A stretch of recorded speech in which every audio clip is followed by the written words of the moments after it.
작년 11월 학평 문제 볼게. 상대적으로 수능에 비해 2학년들을 위한 시험이라 상대적으로 난이도는 높지 않아. 너희가 건질 수 있는 문제가 충분히 있거든. 그러니까 한번 끝까지 잘 봐봐. 여러 가지 전자기파가 나왔어. 이 여러 가지 전자기파 순서대로 외워야 돼. 기준은 항상 가시광선이고 가시광선 기준으로 여기 위쪽은 파장이 10의 3승, 즉 파장이 긴 쪽이야. 가시광선 기준으로 가장 파장이 긴 게 전파, 그 다음 마이크로파, 그 다음 적외선이 되겠다. 그 다음 가시광선 기준으로 여기 아래쪽은 파장이 10의 마이너스 12승이니까 파장이 짧은 쪽, 즉 에너지가 큰 쪽인 거지. 자외선, 그 다음 X선, 그 다음 감마선. 그 다음 이 전자기파가 일상생활 속에 어디에 활용되는지를 외우고 있어야 돼. 문제를 보자. 뼈를 촬영했대. 뼈를 촬영하는 건 당연히 X선이겠지. 그래서 여기서 말하는 P는 C를 얘기하는 걸 거야. P는 C야. 그러면 4번 아니면 5번이겠다. 그 다음 체온을 나타냈대. 여기서 온도와 열과 관련된 전자기파가 있었지. 바로 적외선이었어. B. 그래서 Q는 B야. 답은 5번이 되겠다. 그 다음 A, B 스피커 두 개가 있는데 스피커에선 소리가 나오잖아. 소리는 종파야. 그래서 사실 얘가 공기를 이런 식으로 왔다 갔다 왔다 갔다 왔다 갔다 왔다 갔다 이렇게 세로로 진동시켜서 PQ 지점까지 도달시킬 텐데 말하기 편하게 그냥 횡파로 바꿔서 얘기해 볼게. AP 스피커에서 이렇게 마루, 골, 마루, 골, 마루, 골 이런 식으로 PQ 지점까지 도달하는 거야. 그때 P 지점에서는 보강 간섭이 발생했대. 즉 A 지점도 P 지점, A 스피커가 P 지점에 마루로 도착했다면 B도 마루로 도착한 거지. A가 P의 골로 도착했다면 B가 P의 골로 도착한 거야. 따라서 진폭이 더 커지는 보강 간섭이 일어났다라고 문제에 나와 있어. Q 지점에선 상쇄 간섭이 일어났대. 그럼 얘는 A 스피커는 Q에 도달할 때 마루로 도착했지만 B 스피커에서 나온 소리는 Q에 도착할 때 골로 도착한, 그래서 진폭이 작아져서 소리가 작게 들리는 그런 지점인 거지. 그때 A와 B는 소리가 같은 위상으로 발생한대. 같은 위상이란 뜻을 알아야 돼. A가 처음에 마루로 시작했다면 B도 마루로 시작했다 이 소리야. A가 마루로 시작했는데 좀 고약한 문제들은 골로, B가 골로 시작하는 그런 문제도 있어. 그렇다면 A와 B가 P 지점에 동시에 도착한다고 하더라도 하나는 마루, 하나는 골이 되면서 여기가 상쇄 간섭이 될 수도 있단 말이야. 근데 그런 고약한 문제는 아니네.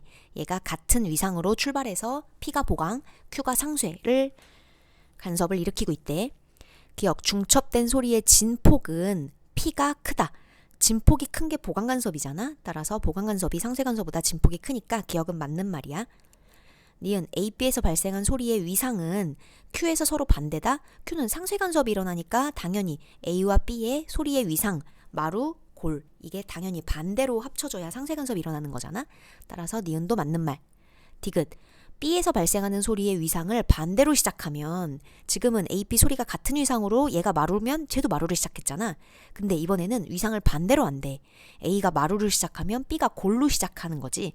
이런 식으로 두 개를 소리를 출발시키면 원래 보강 간섭이 일어난 지점은 상쇄가 되고 원래 상쇄가 일어났던 지점은 보강이 되고 반대로 되겠지. 따라서 P에서 상쇄 간섭한다 정답이겠다. 원래가 보강이었으니 둘 중 하나 위상을 바꾸면 P에서 상쇄 간섭하게 되는 거지. 답은 5번. 그 다음 자성에 대한 얘기가 나왔다. 강자성, 상자성, 반자성 요 특징을 알아야 돼. 강자성, 상자성, 반자성. 자, 외부에 자석이 있어. 얘가 어디가 N인지 S인지 말을 안 해주고 있거든. 그런데 아마 왼쪽이 S, 오른쪽이 N일 거야. 왜냐면 보통 자석은 이렇게 색칠되어 있는 부분을 N극으로 표시하거든. 뭐 얘를 반대로 문제를 풀어도 전혀 문제는 없다. 어쨌건 이렇게 외부 자석이 있을 때 강자성체는 이 외부 자석의 모양 그대로 따라해. 그대로 따라해. 예를 들면 이런 식이야. 자석이 지금 현재 왼쪽이 S, 오른쪽이 N이잖아. 그런데 만약에 P가 강자성체잖아? 그러면 P도 왼쪽이 S, 오른쪽을 N으로 만들어.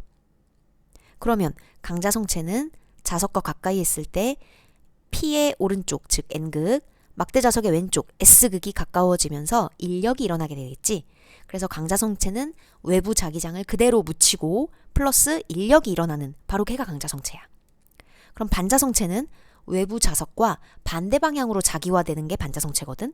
왼쪽이 S, 오른쪽이 N인데 이번엔 반대로 Q가 자석과 반대로 왼쪽이 N, 오른쪽이 S 이런 식으로 자 반대 방향으로 자기화되는 게 반자성체야. 그렇다면 반자성체는 눈으로 어떻게 확인할 수 있냐? N과 N이 만나면서 청력이 일어나서 밀려나. 그래서 강자성체는 외부 자기장과 같은 방향으로 자기와 인력이 작용. 반자성체는 외부 자기장과 반대 방향으로 자기화돼서 척력이 작용. 이렇게 구별하는 거야. 그리고 추가적으로 강자성체의 가장 큰 특징은 뭐냐? 이 외부 자석이 없어진다고 해서 얘가 자기화된 성질이 한 당분간 한 몇 분 정도 유지가 돼. 요 외부 자석이 있어서 현재 P와 Q가 이런 식으로 자기화될 수 있는 거거든. 근데 이 외부 자석을 치우잖아? 그러면 Q는 자기화된 이 NS가 사라져버려. 그런데 P는 몇 분간 SN 요 상태를 그대로 유지해서 당분간 자석처럼 행동할 수 있어. 자, 기억. P는 강자성체다. 맞지? 얘가 P가 가까워지고 있다고 했으니까 인력이 일어났고 그렇다면 강자성체가 맞아. 니은. 자석에 의한 자기장계 방향과 같은 방향으로 자기화된 게 Q니? 아니지. 반대 방향으로 자기화됐지. 그래서 얘가 척력이 일어났고 반자성체인 거잖아. 그래서 니은 틀. 자석을 제거하고 자석을 제거해? 그렇다면 Q는 그냥 물체가 되고 P는 자석으로 봐도 무방하다고 했어. 자석의 자기장을 그대로 붙였으니까. 자석을 제거하고 P를 Q에 가까이 가져갈 때 자, P는 자석으로 그냥 바꿔서 읽을게. 자석으로 봐도 무방하니까. 자석을 Q에 가까이 가져갈 때 자석과 Q 사이에는 서로 당기는 자기력이 작용한다. 자석을 반자성체인 Q에 가까이 가져가면 자석과 반자성체 사이는 당연히 척력이 일어난다고 했다. 따라서 당기는이 아니라 미는으로 고쳐야 되겠다. 답은 기억만 맞는 문장이네. 15번. 그림과 같이 세기가 증가하는 자기장을 발생시키는 카드 단말기가 있대. 뭐 단말기라는 이 단어에 대해 좀 생소하더라도 그냥 여기 단말기 자체가 나와 있어. 이 기계를 단말기라고 한대. 그때 얘가 자기장을 왼쪽에서 오른쪽으로 이렇게 뿜고 있어. 근데 이 자기장의 세기가 지금은 이렇게 자속, 자기선속, 여기 하나하나 선을 자속, 자기선속이라고 한다 그랬다. 이 자속이 세 개가 있는데 이 세기가 점점 증가한다라고 대놓고 나왔어. 지금은 세 개지만 얘가 조금 있다가는 30개, 300개, 3000개 이런 식으로 왼쪽에서 오른쪽으로 들어오는 자기장이 점점 커지고 있는 그런 단말기다라고 첫 번째 문장에 적혀 있는 거야. 이때 카드 단말기에서 발생하는 자기장에 의해 카드 내부 코일을 통과하는 자기선속은 어떻게 되냐. 지금은 자기선속이 하나지만 자기장이 증가한다라고 했으니 자기선속은 300개, 3000개 점점 커지겠지? 따라서 가는 증가가 맞는 문장일 거야. 그러면 이 교통카드를 댔을 때 교통카드의 이 모서리 부분에 코일, 즉 전선이 감겨 있거든. 코일과 전선은 같은 뜻이다. 이 전선은 항상 변화를 싫어하는 애였잖아. 따라서 왼쪽에서 들어오는 자기장이 점점 많아지면 이걸 빼기 위해 유도전류를 만들면서까지 이걸 빼기 위해 노력한다고 했어. 자, 그걸 손으로 한번 표현해 볼래? 자, 얘가 우리 자기장은 항상 오른손의 엄지였다. 자, 자기장이 왼쪽에서 오른쪽으로 들어오니까 우린 엄지손가락을 어떻게 대응시켜야겠어? 그치, 왼쪽으로 쑤셔야겠지, 엄지를. 그럼 나머지 4개 손가락이 감아 돌아가는 방향이 A 방향으로 이렇게 전류가 돌겠다.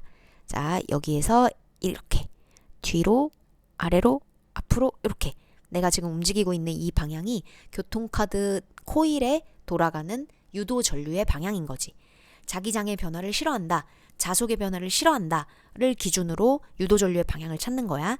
즉 여기서 말하는 방향은 A겠다. A. 답은 증가와 A 1번이 되겠다. 16번. 얘가 같은 속력으로 진행하는 파동 PQ가 있대. 근데 파동 PQ를 그래프 2개에 나타냈다. 그래프 2개가 확실하게 달라. 우리 파동을 그래프로 나타낼 때 X축을 잘 보라 그랬어. 가그래프는 X축이 위치야, 위치. 0이라는 위치, D라는 위치, 2D라는 위치. 즉 0부터 D까지를 얘기하면 거리가 되는 거지. 위치와 위치 사이는 거리니까. 따라서 얘는 X축이 거리인 그래프야. 위치, 거리 그래프. 그럼 이 그래프에서는 한 세트를 찾으면 그게 바로 파장이라고 했지. 파장. 나그래프는 X축이 시각이야. 시각이 T1, T0초, 2T0초. 즉 0초부터 T0초까지는 시간이겠지. 시각, 이 사이는 시간. 따라서 P가 제자리로 돌아올 때까지 걸린 시간을 지금 얘기해주고 있는 거야. 즉 주기를 말해주고 있는 거지. 자, 우리 거속시라는 그 기본 공식을 파동에도 쓸 수 있다고 했어. 속력은 시간분의 거리인데 파동에서의 시간은 주기고 파동에서의 거리는 파장이잖아.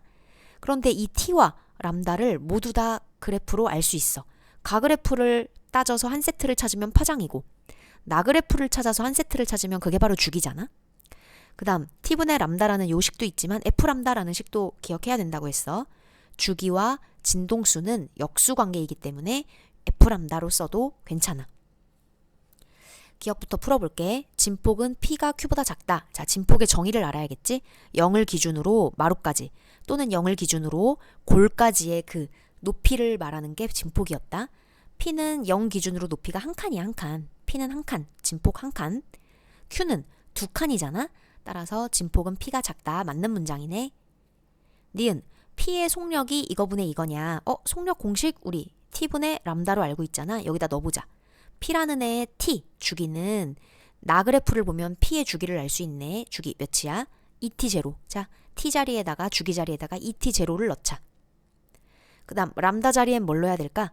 P의 파장, P의 한 파장. 예. 0부터 2D까지가 한 세트니까 여기다 2D를 넣어야겠지? 즉 P의 진행 속력은 2T0분의 2D, 이 약분하면 T0분의 D라고 해서 니은은 맞는 문장. 디귿 Q의 진동수는? 이라고 물어봤네. 자, P와 Q를 비교해 볼게. 일단 P와 Q는 같은 속력으로 진행한대. P 대 Q로 얘기하자면 1대1이야. 속력이 똑같아. 그때 람다 파장이 몇 대 몇인지 알 수 있다. 가그래프에 P와 Q 그래프 두 개 다 나와 있거든. 따라서 P는 파장이 2D, Q는 파장이 D, 2D 대 D, 즉 2대 1이네. 따라서 파장은 2대 1. 그렇다면 T, 이 주기는 몇 대 몇이어야 얘가 1대1의 속력을 유지하는 게 말이 되니? 그치. 주기는 2대 1이어야지. 그런데 P의 주기는 그래프에 대놓고 나왔어. 2T0라고. P의 주기는 2T0야. 그렇다면 주기가 2대 1이니까 P의 주기가 2T0면 당연히 Q의 주기는 이것의 절반인 T0가 되겠다.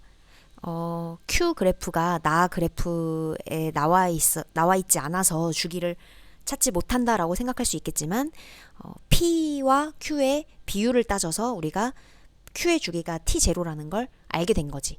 근데 문제는 Q의 주기를 물어본 게 아니야. 진동수를 물어보거든.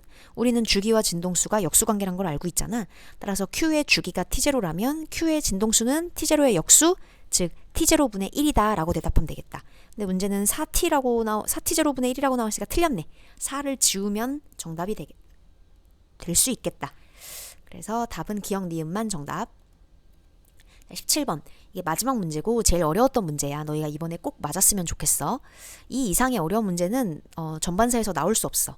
자, 이 P라는 단색광이 매질 ABC 3개를 지나. 그러면 매질의 경계면도 잘 표현돼 있고 매질의 경계면과 수직인 법선도 너무 잘 그려져 있다. 그럼 법선에 가까워지느냐 멀어지느냐를 통해 느법인지 아닌지를 판단할 수 있잖아. 어느 매질을 지날 때 속력이 느린지 그걸 판단해야 되는 거야. 자, 얘가 지금 빛이 A를 통과하고 B를 통과해. 그리고 나서 C를 통과하나? 왜 안 그려져 있지? 하고 문제를 읽어봤더니 임계각으로 B와 C 경계면에 입사해서 이렇게 된 거야. 임계각 기억나? 이 각도가 특정 각도, 즉 임계각으로 입사하면은 얘가 굴절하는 파동이 B와 C의 경계면을 타고 수면을 타고 이렇게 가는 아주 신기한 현상이 벌어졌잖아. 그래서 얘가 임계각으로 경계면에 입사한다라고 했으니 B와 C의 경계면으로 이렇게 굴절파가 진행할 거야. 굳이 문제에선 그려주지 않았지만 임계각으로 입사했다는 말이 있으니 당연히 이런 식으로 진행했을 거라는 걸 알고 있어야 되는 거야. 빛을 A에서 쐈어. 그때 B한테 가는데 얘가 법선에 가까워졌잖아. 따라서 법이 일어난 거지. A를 지날 때와 B를 지날 때 중에 B에서 속력이 더 느리다라는 걸 이 P의 경로를 통해 알아내야 돼. 그 다음 B에서 C로 출발하는데 이때 임계각으로 입사시켜서 이렇게 경계면을 타고 가는 거지. 이것보다 조금 더 큰 각으로 입사했으면 전반사가 일어나 버렸겠다. 전반사 기억나니? 전반사는 속력이 느린 쪽에서 쏴서 차마 속력이 빠른 바깥쪽으로 가지 못하고 안쪽으로 느린 쪽으로 빛을 가둬버리는 게 전반사였단 말이야. 즉 이렇게 전반사가 일어나기 직전까지 갔다는 건 B와 C 중에 B가 속력이 더 느리다라는 뜻이야. 그러면 A와 C 중에는 누가 더 속력이 빠른지 좀 궁금하지 않아? 그걸 해결해주기 위해 이런 말이 있네. 굴절률은 A가 더 C보다 크다. 굴절률은 속력과 반비례하는 물리량이었단 말이야. 따라서 굴절률이 A가 크면 속력은 C가 큰 거야. 따라서 A보다 C가 속력이 커서 B, A, C 이 순서대로 속력이 적용될 거야. 그럼 기역과 니은이 한꺼번에 풀리네. 속력은 A가 B보다 작다? 아니네. A가 B보다 크다라고 해야겠다. 굴절률은 굴절률은 속력과 반대니까 반대로 대답하면 돼. B랑 C랑 비교했을 때 C가 속력이 컸어? 그렇다면 굴절률은 B가 큰 거지. 굴절률은 B가 크다. 니은 정답이네. 디귿. 이 P가 세타보다 크고 90도보다 작은 입사각으로 입사하면 현재는 법선 기준으로 세타라는 각도로 입사했거든? 그런데 이것보다 작게 입사하면 전반사 하겠니? 라고 물어보는 거야. 아직까지 전반사는 아니지. 지금 한 45도? 45도로 입사시킨 것 같아. 45도, B와 C 사이에 45도로 입사시켜서 아마 이 45도가 임계각인 것 같아. 그래서 지금 경계면을 타고 갔는데 이 45도라는 임계각보다 크게 입사되면 그제서야 전반사가 일어나겠지? 그래서 얘를 물어보는 거야. 자, 이렇게 삼각형을 그려보고 이쪽을 빨간각, 이쪽을 노란각이라고 해볼게. 빨강 더하기 노랑은 90도야. 직각삼각형이거든.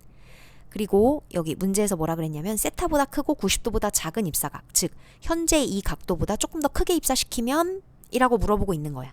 자, 내가 밑줄 그은 이 말은 현재 이 세타 각도보다 조금 크게 입사시키면 이 뜻이야. 자, 세타를 크게 하면 얘가 커지겠지? 기억나니? 입사각이 커지면 굴절각도 커진다는 거. 자, 세타를 크게 입사시키면 빨강이가 커지는 거지. 그런데 빨강이랑 노랑이는 합쳐서 90이잖아. 근데 빨강이가 커지면 노랑이는 자연스럽게 작아질 수밖에 없겠지. 두 개의 합이 90이기 때문에 하나가 커지면 하나가 작아지는 거야. 문제에서는 세타를 크게 해라. 그 얘기는 빨강이를 크게 한다 라는 뜻이고 그 말은 노랑이를 작게 해라 라는 뜻이야. 현재 45도로 입사시켜서 딱 임계각인데 이 각도보다 45도보다 작은 각도로 입사시키면 전반사가 일어날 수 없겠지. 따라서 전반사 한다라고 나와 있으니까 반대로 얘기해서 틀렸네. 여기까지.